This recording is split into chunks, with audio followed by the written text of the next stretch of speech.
Without objection, any prepared statements that our witnesses may have will be included in the record.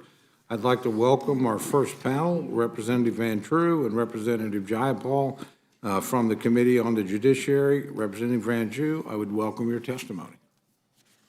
Thank you, Mr. Chairman. And just to respond very quickly to my good friend, Mr. McGovern, yeah, Republicans are frustrated. We're tired of it. The American people are tired of it. We're sick to death of it because it is time to really do something.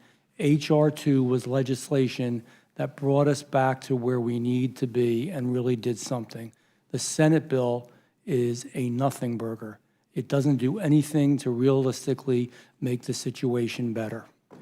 And one other remark was that Laken Riley was a prop. She's not a prop.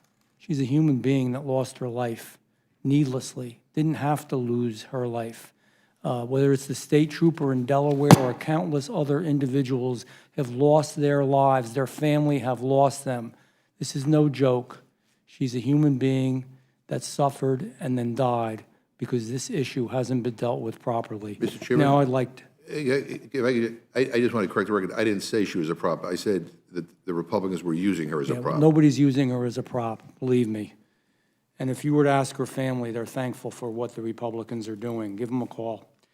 Thank you, Mr. Chairman. I'm here to testify regarding Resolution 1065, which denounces the Biden administration's disastrous immigration policies.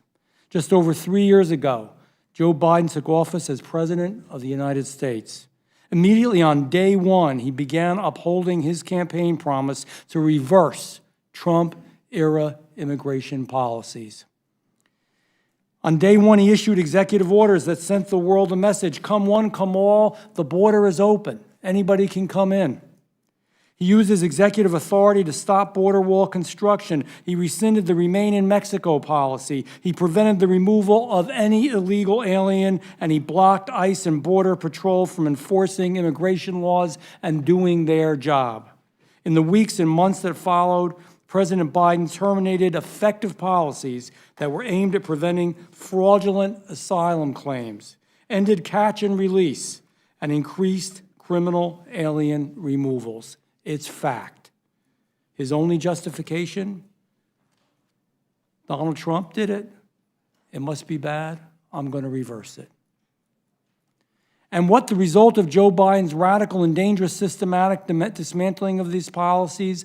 The biggest influx of mass illegal immigration in the history of the United States of America. Nearly 7.5 million illegal aliens, and many say more, I'm going with the lowball number, have been encountered by Customs and Border Patrol protection on the southwest border. There have been 37 straight months with more than 100,000 southwest border encounters. The Biden administration has released more than 4.5 million illegal aliens into our American communities.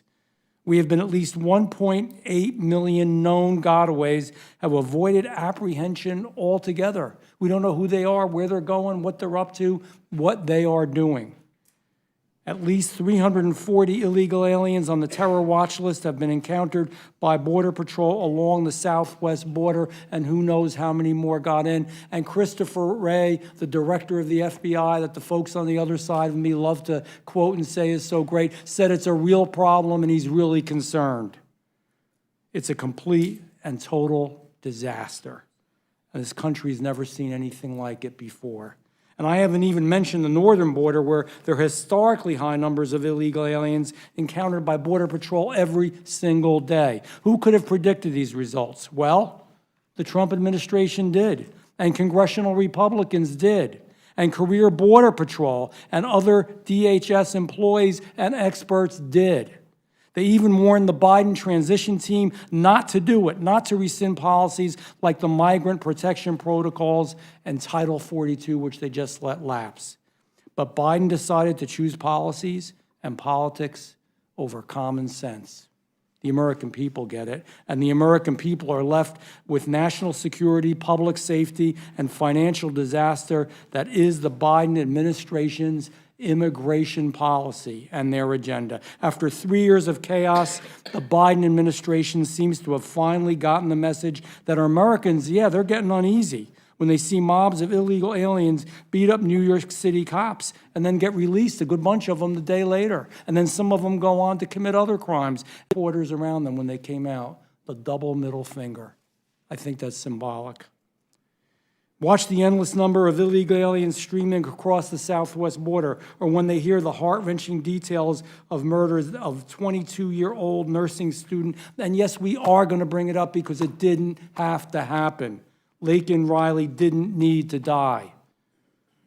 She passed because of illegal aliens. So after 3 years of this disaster, President Biden and his handlers have decided, well, the time is finally now to admit, yes, something's happening at the southwest border. It's not a big deal, but something's happening. And who do they try to blame? The Congress.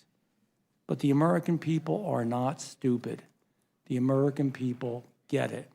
They noted if President Trump was able to establish the most secure border in American history, then Joe Biden, too, could use his executive authority to help secure the border. He can do it. It's been done before. He could do it now. They know that he refuses to do it. He doesn't want to do it.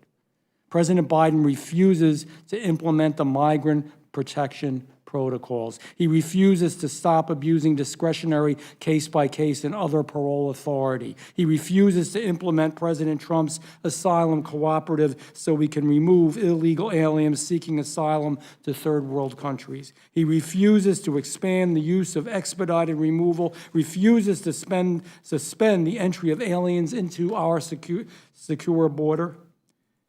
Insecure border is the right word. And he refuses to end catch and release. The situation is not hard to fix. The groundwork was laid out by the Trump administration.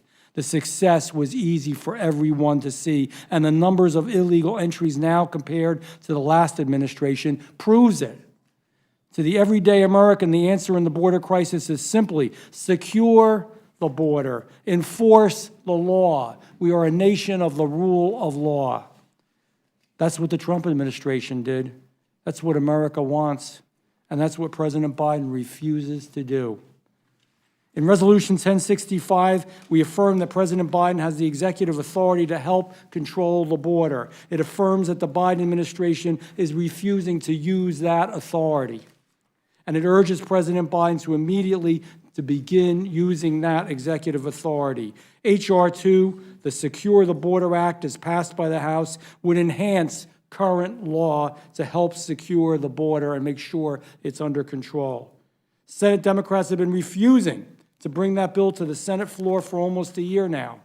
And by the way, their bill, we have a term in New Jersey. It's called a nothing burger. You know what a nothing burger is? It's just what it says. That's what that bill is. Don't pretend that you're doing something and you're doing nothing. It's better to do nothing than to pretend. In the meantime, President Biden should use his executive authority to ensure the national security and the public safety of Americans. He should use it to secure the border. I thank you, and I look forward to any questions that might occur. I yield back.